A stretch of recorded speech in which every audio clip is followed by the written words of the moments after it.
En esta oportunidad estamos con la Universidad de Manchester y nos acompaña su representante Chris Gibson, a quien le damos la bienvenida. Recuerden, por favor, que esta entrevista será en habla inglesa y la exposición, obviamente, tendrá matices en inglés. Good morning, Chris. Welcome to our fair. Hi, good day. Welcome. Thank you. You can go over your presentation, please. Okay, fantastic. I will share my screen and I'll start my presentation very shortly. Okay, fantastic. Well, thank you very much for having me. It's a pleasure to be here today with Pronabec. As my colleague said, my name is Chris Gibson. I'm an international officer at the University of Manchester. I have special responsibility for helping students from Peru. So I'm Manchester's country manager for Peru. Normally I would come and visit you in person, but unfortunately still I can't travel. So here I am talking to you through the internet, and I'm going to talk you through today a very quick overview of my university, the University of Manchester. So the University of Manchester is a leading public research university in Manchester, UK. And we have three main goals, three things that are at the center of everything that we do. Number one is producing world-class research. Number two is to provide an outstanding learning and student experience. So we put the student experience at the forefront of everything that we do. And number three is social responsibility. So we encourage our staff and students in various ways through volunteering schemes, etc., to give back to the local community in the UK and in Manchester. Through schemes like things to reduce single-use plastic on campus, to tackle homelessness in Manchester, and those kind of things. And we are one of the only universities in the UK that has social responsibility as a key strategic goal. So Manchester, you may have heard the name before, but what about the university? Well, the university has a very long history of innovation and world firsts. So there's a list of them on the screen here. I'll pick out a couple of key ones. So right there at the top, the scientist Ernest Rutherford first split the atom at the University of Manchester. The research that went into the splitting of the atom happened in the very building that I work in right now, okay? So obviously I'm at home right now, but normally when I'm in my office, that's in the building where the atom was first split by Ernest Rutherford, which is amazing. So he effectively invented nuclear fission and nuclear power, really, at the University of Manchester. The third point down there, the world's first stored program computer was invented at the University of Manchester. So another discipline, computer science, modern computer science, effectively started with Manchester. And then down at the bottom there, much more recently in 2015, Andrei Guillaume and Kostya Novoselov isolated the new super material graphene for the first time. So if you are interested in chemical engineering, for example, that will be of particular interest to you. And it shows that these innovations and world firsts are still happening on campus, even up to 2015 and now, all the way through our history. So because of all of this, we have a reputation for excellence at Manchester. So throughout our history, we have produced amongst our students and staff 25 Nobel Prize winners, which is one of the highest numbers that I've seen doing these presentations. Andrei and Kostya, the two who isolated graphene, won Nobel Prizes for their work, and they still work at the university. So if you're studying in their area in chemical engineering, there's a very real possibility that you could be taught by an actual Nobel Prize winner, which is really exciting. So let's talk about rankings very quickly. I don't want to dwell too much on this, but on the right-hand side is the QS World University Rankings. It's one of the most commonly used university rankings in the world. You can see here, compared to where we were in 2004, which is where the two big universities in Manchester merged to become the modern-day University of Manchester, we've risen from number 43 in the world all the way up to number 27 in the world in 2021. So we are there comfortably within the top 30 and also within the top 10 in the UK. So we're the 6th best university in the UK according to QS. So very, very well ranked, prestigious university, Manchester. So let's talk about your country. Let's talk about Peru. We currently have 68 students from Peru registered and studying with us. So it's a small, tight-knit community of Peruvian students at Manchester. My job is to get more Peruvian students to tell them about Manchester. I'm always happy to see more Peruvian students coming to Manchester. They form part, exactly, yes, thumbs up indeed. They form part of a community of about 250 Latin American students, who in turn form part of a very diverse student body at Manchester. So we have about 40,000 students in total. It's 35% international. We've got a very active Latin American student society that you can get involved in when you come and join us. And for entry to our master's programs for students from Peru, we would look generally for you to have a minimum of 15 out of 20 in your bachiller or licenciado. If you have that, generally it will be required to be in a similar subject. So if you're looking at chemical engineering, ideally your background should be in chemical engineering, for example, okay? So where is Manchester? It's very well connected to the rest of the UK. You can see there on the map, we've got a very quick train link to London, just 2 hours. You can get up to Edinburgh in about 3 hours. You can fly to Ireland in about 30 minutes. And the important thing to note is that Manchester has its own international airport. So if you're coming to join us from Peru, if you fly from Lima, you can end your international journey in Manchester. You do not need to fly to London and then navigate public transport or anything like that. You can end your journey in Manchester and you are here just 30 minutes taxi ride away from the university, which is fantastic. Over the last 10 years, we've had about £2 billion worth of investment in our campus here at Manchester. We've put that back into the student experience, into facilities, and into producing all of that world-class research that I was talking about. So this is the centre of the Manchester campus. You can see there the oldest building on campus. It was built in 1824. That's the Harry Potter-esque building in the middle there. That is the Whitworth Hall. It was built, like, as I said, back in 1824. And having graduated myself in that hall, I can confirm that it looks just as much like Harry Potter on the inside as it does on the outside. But this picture demonstrates one of my favourite things about Manchester, which is the mixture of old and modern architecture that exists right next to each other. And that building right next to the sleek glass building is the Alan Gilbert Learning Commons, which is a state-of-the-art study space. It was built with part of that £2 billion investment over the last 10 years.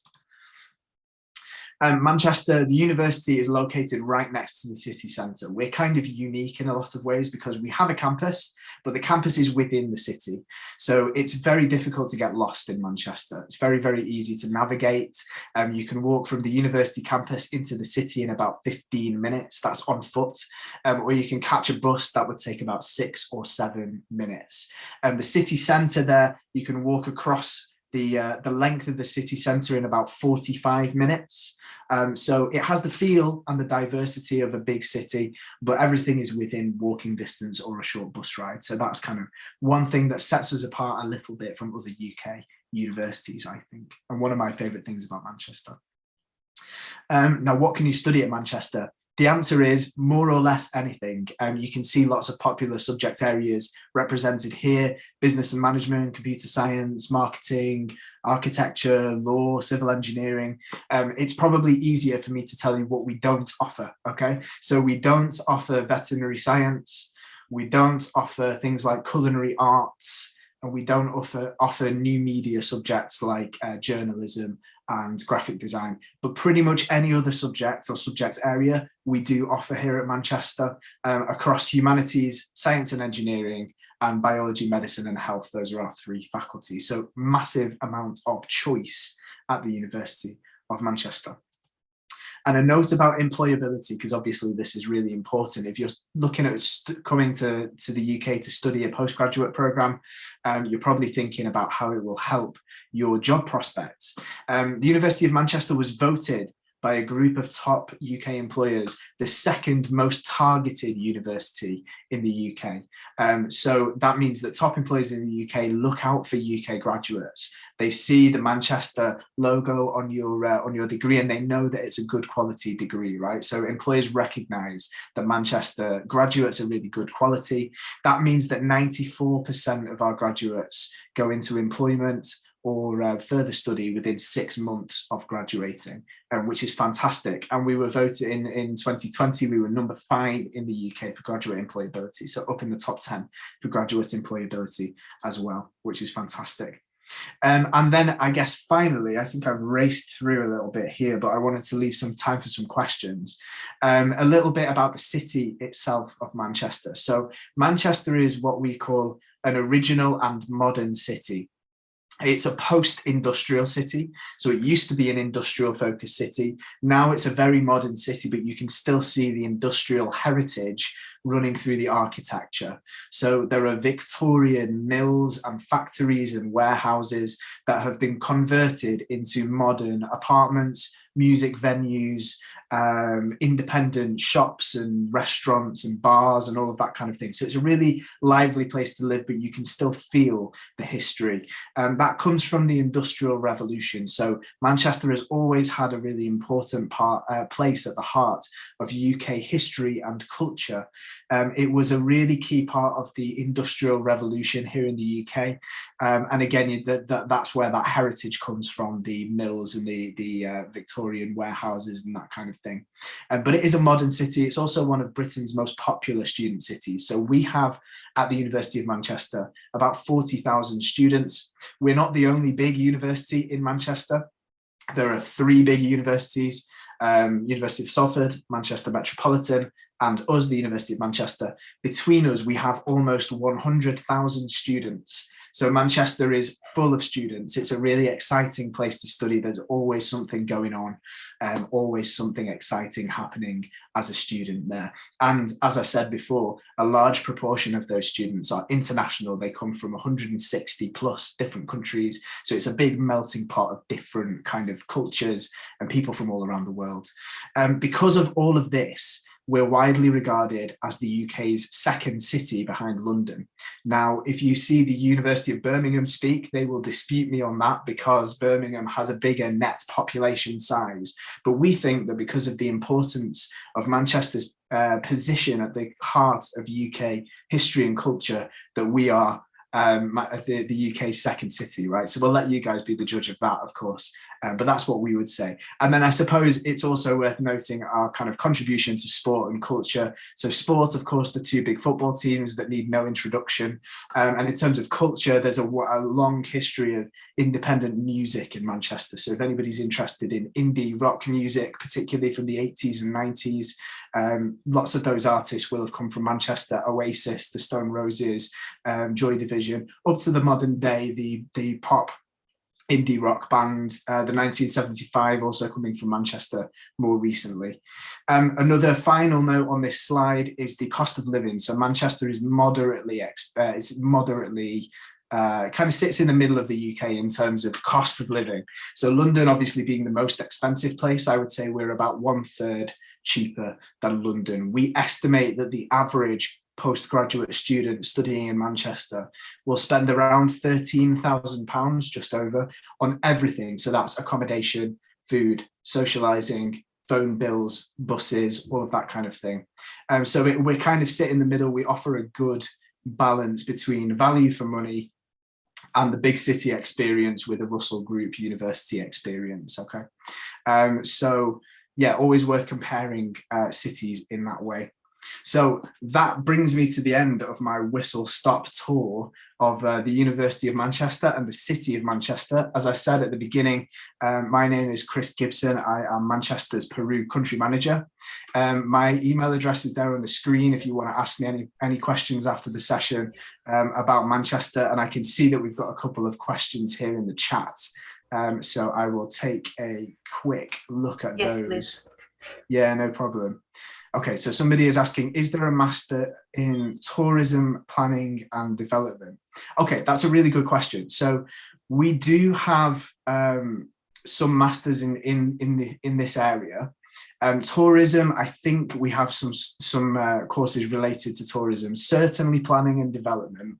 We have a department called the School of Environment, Education and Development, and they offer master's programs in international development for all kinds of different in different areas.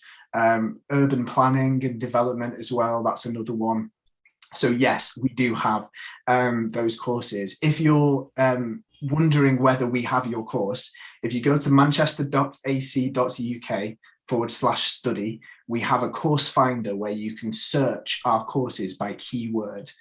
So if you type in planning or development, you'll be able to see whether we have any master's programs in those areas. So thank you for that question. And the short answer is yes. Okay. The next question is, what are the requirements to apply to your university? So I said, you might not have quite caught because I raced past it. If you're applying for a master's at Manchester, we would look for you to have a bachelor's if your bachelor's is from Peru, we would need a minimum overall score of 15 out of 20 for you to be eligible to apply to Manchester, right? And most subjects will require you to have a similar background to the master's subject that you want to study, right? That's not the case everywhere. So if you want to study some types of business courses, management is a good example, MSc management, they don't require you to have a bachelor's in management or business. You can move in from a different subject area. But if you're studying something that's an engineering subject area or something where there's a heavy kind of mathematics element, then you probably do need a background in that area.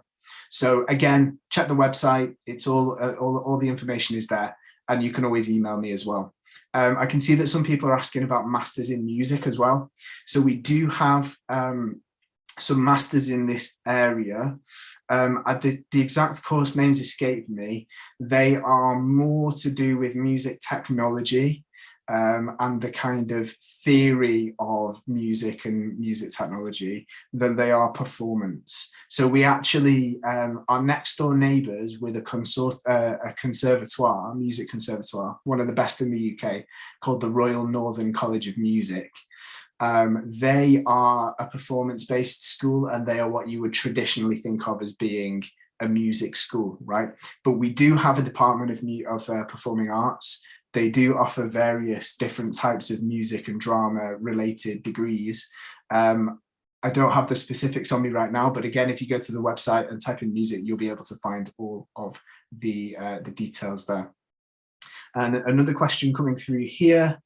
I'd like to know if there's a master in public administration or a similar master. So we don't have a master with the title public administration, but there are a few master's programs in the business school particularly that cover similar subject areas. So you may want to, depending on what that means to you, you might want to look at our courses in either the business school or in the Department of Social Sciences. If it's a more kind of public bodies kind of focused thing, they offer things like politics, international relations, and those kinds of things. So this is a common theme, you may find that you have to look at the details of the course, because we might not offer a course with exactly the same title, but it's very likely that we offer a course that covers the content that you're interested in learning. As I said, any questions about any courses, you're not sure which course to pick, you can't find the course that you're interested in, just email me and I will be able to assist you. Yeah. I think that brings us to the end of our list of questions so far, unless you have anything that you wanted to ask me. Looks that there are no more questions from the audience.